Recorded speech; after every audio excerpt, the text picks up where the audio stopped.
వస్తుంది, అందువల్ల దీన్ని లిక్కర్కి వాడాలని చెప్పి పెడితే కొనతాల రామకృష్ణ గారే అప్పుడున్న ప్రభుత్వంతో పోరాటం చేసి ఆ నల్లగా ఉంటున్న బెల్లానికి కారణం ఇక్కడ మన అనకాపల్లి భూముల్లో ఉన్న భూసారం తాలూకు తత్వం వల్ల అలా ఉంది తప్పని బలంగా వాదించి ఈరోజు చేశారు. తిరిగి దాన్ని పునర్వైభవం తీసుకొస్తాం దానికి. అలాగే ముఖ్యంగా దారి పొడవుతా మనకి అనకాపల్లి ఉద్యోగులు మిడిల్ క్లాస్ ఎక్కువ. మనకి ఇలాంటి చోట శారదా నది ఒడ్డున ఉన్న అన్నమయ్య ఉద్యానవనంతో పాటు పరమేశ్వరి, గాంధీనగరం, రఘురాం కాలనీల్లో ఉద్యానవనాలు, పార్కులు అభివృద్ధి చేస్తాం. ముఖ్యంగా యువతకి క్రీడా స్థలాలు ఏర్పాటు చేస్తాం. అలాగే పెద్దలకి ఒక వాకింగ్ ట్రాక్ ని ఏర్పాటు చేస్తాం.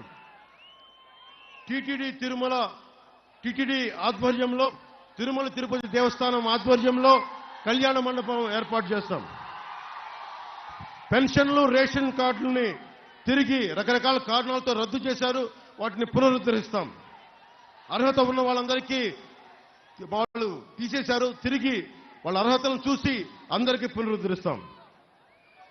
చిన్న సన్నకారు రైతులకు చెందిన చెర్లోపల్లి ఖండంలోని 2 లేఅవుట్లు పూర్తి చేసి రైతులకు ఇవ్వాల్సిన ప్లాట్లు అప్పగిస్తాం. ప్రభుత్వ కార్యాలయాలను ఏర్పాటు చేస్తాం. ఈ రోజున అద్దెళ్లలో కాదు, జీవీఎంసీ, ఆర్ఎండ్బి, కోర్ట్, సబ్ రిజిస్ట్రార్, వ్యవసాయ శాఖ, జలవనరుల శాఖ అన్నిటికీ కూడా ప్రభుత్వ శాఖలకి సొంత కార్యాలయాలు కూటమి ప్రభుత్వం రాగానే ఏర్పాటు చేస్తాం. అలాగే అనకాపల్లి పట్టణంలో ముఖ్యంగా పూడిమడక, చోడవరం రహదారులు గుంతలతో నిండిపోయింది. మురుక్కాలువలకు అవుట్లెట్లు లేవు. భూలువాడ, దర్జానగర్, మార్టూరు రహదారుల్ని తిరిగి నిర్మాణం చేస్తాం, గుంతలు పూడిస్తాం, మంచి దారులు ఏర్పాటు చేస్తాం.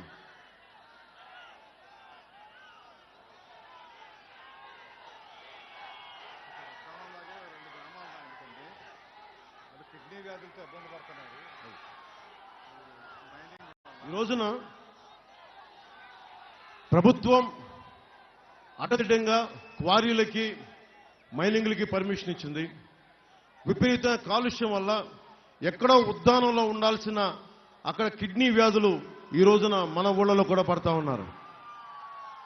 అలాంటి అక్రమ మైనింగ్లన్నీ, క్వారీలన్నీ ప్రజలకు ఇబ్బంది లేకుండా మొత్తం దాన్ని సరైన చర్యలు తీసుకొని మైనింగ్ శాఖ ఆధ్వర్యంలో అక్రమ మైనింగ్లన్నీ ఆప్ చేయించే బాధ్యత మా కూటమి ప్రభుత్వం తీసుకుంటుంది. ఎందుకంటే అన్నిటికంటే కూడా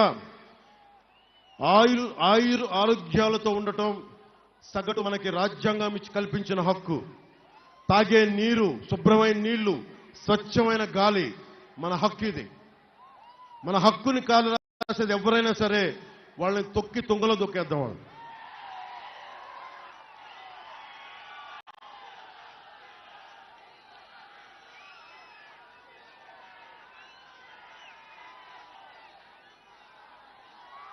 ఈ లిస్ట్ అంతా కోడిగుడ్డు మంత్రి అవినీతి అక్రమాల చట్టాన్ని రాశారు. పాపం ఈ మంత్రి వాళ్ళ నాయకుడే అవినీతి పరుడు అంటే ఈ కోడిగుడ్డు మంత్రి చేసిన అవినీతికి ఆయనే తట్టుకోలేడు. అతను కూడా టికెట్ ఇవ్వలేకపోయాడు. లిస్టు చదవమంటారా? కోడిగుడ్డు మంత్రి చదవ. కొండల్ని కొల్లగొట్టి మట్టి కంకర అమ్మేసుకోవడంలో కోడిగుడ్డు మంత్రి సిద్ధహస్తుడు. మంత్రి ఆయన అనుచరులు రియల్ ఎస్టేట్ వ్యాపారులను బెదిరించి కమిషన్ వసూలు చేయడంలో దిట్ట. రకరకాల బినామీల్ని పెట్టి కసింకోట మండలం, మనకి విశ్వనాథపేట మండలం కసింకోట గ్రామంలో దాదాపు ఎన్ని 100 ఎకరాలు చేశారో. క్వారీల యజమానులు బెదిరించి కమిషన్లు గుంజుకోవడం, రియల్ ఎస్టేట్ వ్యాపారాలతో పాటు ప్రైవేట్ సెటిల్మెంట్లో కూడా ఆరితేరిపోయారు వీళ్ళు. పాసు పుస్తకాలు ఇవ్వాలన్నా, మ్యూటేషన్లు జరగాలన్నా మంత్రి బినామీ అనుమతి తప్పనిసరి. రేపొద్దున మా ప్రభుత్వం రాగానే ఈ బినామాల సంగతి పడతాం మీకు. కోవిడ్ సమయంలో రెవెన్యూ దస్త్రాలని తారుమారు చేసి బంజరు భూముల్ని జిరాయితీ భూములుగా చూపించి అమ్మేశారనే ఆరోపణలు ఉన్నాయి.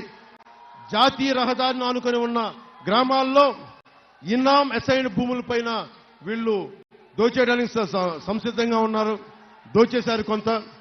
ముఖ్యంగా జగనన్న కాలనీల కోసం 400 కోట్ల రూపాయల భూముల్ని మనకి ప్రభుత్వ ధనాన్ని దోచేశారు వీళ్ళు. పిసినికాడలోని 80 ఎకరాల దళితుల భూమిని ఒకవైపేమో విజయవాడలో 100 అడుగుల పైన అంబేద్కర్ విగ్రహం అని చెప్తారు. ఇక్కడ డాక్టర్ సుధాకర్ ని పాపం చంపించేశారు, పిచ్చోడిని చేశారు.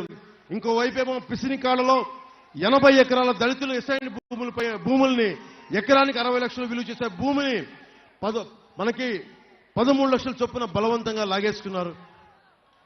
మంత్రి బినామీల్లో ఒకరు, కొడుగుడు మంత్రి బినామీల్లో ఒకరు కసింకోట మండలంలో జగనన్న కాలనీలకి ప్రభుత్వంలో ఎక్కువ ధరలకు భూములు కొనుగోలు చేయించి కొంత రైతులకు ముట్ట చెప్పి మిగతాది వాళ్ళ సొంత జేబులు వేసుకున్నారు. మంత్రి బినామీల్లో క్రికెట్ బెట్టింగ్ రాయిడ్లు, మైనింగ్ మాఫియాకి రక్షణ కవచంలో నిలుస్తా ఉన్నారు. మీరు అక్రమ కేసులు పెడతా ఉన్నారు. ప్రభుత్వం రాగానే మీ బినామీలకి ఈ రౌడిజంకి బలమైన చెక్ పెడతాం.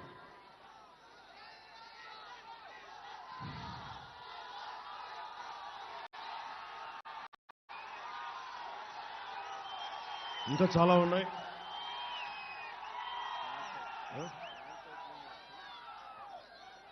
మీరు ఒకసారి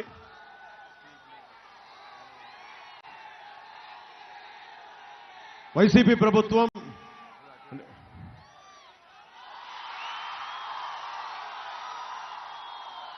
కొనతాల రామకృష్ణ గారు బాధపడుతుంది ఏంటంటే పోలవరం గురించి చెప్పని. పోలవరం గురించి వాళ్ళని అడిగితే, వైసీపీ వాళ్ళని అడిగితే వాళ్ళకి డాన్స్ వేయడం తప్ప, డాన్స్ కాంపిటీషన్లు తప్ప పోలవరం గురించి మాట్లాడే సమర్థత, సత్తా లేదు వాళ్ళకి. ఎందుకు ప్రత్యేకించి మన సీఎం రమేష్ గారిని, ఎందుకు నేను భారతీయ జనతా పార్టీని, ప్రధానమంత్రి గారిని అభ్యర్థించి మరీ ఆంధ్రాకి తీసుకొచ్చామంటే పోలవరం ప్రాజెక్టుకి ప్రధానమంత్రి గారి సహాయ సహకారాలు లేకపోతే మనకి పోలవరం ప్రాజెక్ట్ అవ్వదు. అందుకని అలాగే ఎందుకంటే చాలా అడ్డదిడ్డంగా చేశారు దాన్ని. మేము ప్రతిదీ కూర్చొని పోలవరం ప్రాజెక్టు వచ్చిన 2 నెలల్లో పూర్తి చేస్తాం, ఇలాంటి అబద్ధాలు చెప్పలేం. కానీ బలంగా నిలబడతాం. సకాలంలో, సాధ్యమైనంత తక్కువ కాలంలో దాన్ని పూర్తి చేసే బాధ్యత కూటమి ప్రభుత్వం తీసుకుంటుంది. అందుకు ఈయన గెలుపు చాలా కీలకం ఇక్కడ. అలాగే స్టీల్